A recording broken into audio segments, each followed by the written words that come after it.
Voices में हम आगे पढ़ते हैं प्रेजेंट परफेक्ट टेंस। पहले तो प्रेजेंट परफेक्ट टेंस का एक्टिव वॉइस क्या होगा, पहले सब्जेक्ट होगा, उसके बाद हेड होगा, उसके बाद वर्ब की थर्ड फॉर्म, उसके बाद ऑब्जेक्ट होगा। जब इसका हम पैसिव वॉइस बनाएंगे तो ऑब्जेक्ट को हम आगे लिखेंगे और हेड आएगा, उसके बाद बीन लगाना है, BEEN बीन, और उसके बाद वर्ब की थर्ड फॉर्म और सबसे लास्ट में बाई के साथ सब्जेक्ट को लगाना होता है। जैसे we had won the match, अब हैड के बाद वॉन है तो इस वर्ब की थर्ड फॉर्म है, इसका मतलब ये पास्ट परफेक्ट टेंस का सेंटेंस है, तो इसका पैसिव वॉइस बनाते हैं। अब ऑब्जेक्ट को हम आगे लिखेंगे द मैच, है ना, द मैच लिखेंगे, उसके बाद हैड और उसके बाद बीन लिखना है, ठीक है, और उसके बाद वर्ब की थर्ड फॉर्म वॉन ही है, विन की वॉन वॉन होती है, तो वॉन हो गई वर्ब की थर्ड फॉर्म, और बाई के साथ सब्जेक्ट लिख दो। बाई के साथ सब्जेक्ट क्या है, वी है। वी देखो प्रोनाउन है तो इसका ऑब्जेक्टिव केस क्या होगा, अस, ऐसे प्रोनाउन में जब इसका हम बाई के साथ सब्जेक्ट के तौर पे वहां पे इस्तेमाल करेंगे तो उसका ऑब्जेक्टिव केस लिखेंगे ऐसे। अब देखो the players had won the match, अब हेड प्लस वर्ब की थर्ड फॉर्म है, इसका मतलब पास्ट परफेक्ट टेंस है, तो अब इसका पैसिव वॉइस बनाते हैं। द मैच जो ऑब्जेक्ट है उसको आगे लिखा जाएगा, द मैच, हेड लिखा जाएगा और उसके बाद बीन, हेड के बाद बीन लिखेंगे, और वर्ब की थर्ड फॉर्म तो वॉन है, और बाई के साथ सब्जेक्ट लिखना है। बाई के साथ सब्जेक्ट क्या है, द प्लेयर्स है, तो द प्लेयर्स, ठीक है, ऐसे। I had already warned him, देखो हेड है और वार्न वर्ब की थर्ड फॉर्म है, इसका मतलब ये पास्ट परफेक्ट टेंस है।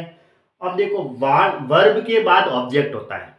वर्ब के बाद ऑब्जेक्टिव केस क्या दे रखा है, हिम यहाँ पे। अब इसको हम आगे लाएंगे तो सब्जेक्ट के तौर पे इस्तेमाल करेंगे, और ये क्या है, हिम प्रोनाउन है, तो इसको हम आगे लाएंगे तो इसका नॉमिनेटिव केस लिखा जाएगा, प्रोनाउन है तो हिम का नॉमिनेटिव केस क्या होता है, ही, ऐसे, और हेड ऐसा कैसा, फिर ऑलरेडी लिखा जाएगा क्योंकि इनके बीच में ऑलरेडी है, ठीक है, और बीन का प्रयोग वर्ब के पहले करेंगे, ठीक है, वर्ब के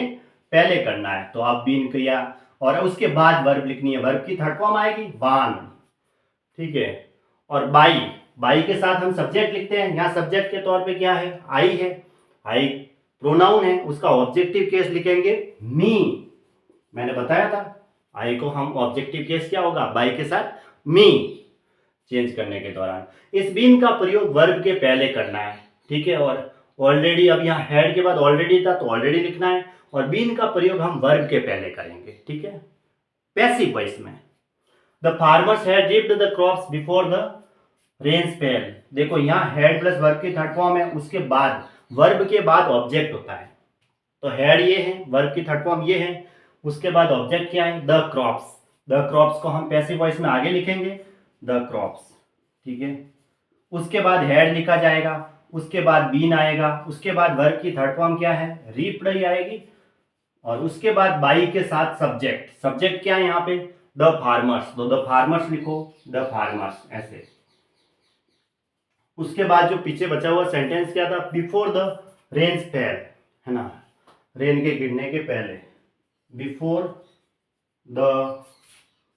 रेन्स फेल। अब ये तो था पास्ट परफेक्ट टेंस, अब आता है पास्ट परफेक्ट कंटिन्यूस टेंस, ये ध्यान रखना, ठीक है, पास्ट परफेक्ट कंटिन्यूस टेंस है जो होते हैं उनका पैसिव वॉइस नहीं होता है, जैसे प्रेजेंट परफेक्ट कंटिन्यूस टेंस का पैसिव वॉइस नहीं होता है, उसी तरह पास्ट परफेक्ट कंटिन्यूस टेंस का पैसिव वॉइस नहीं होता है।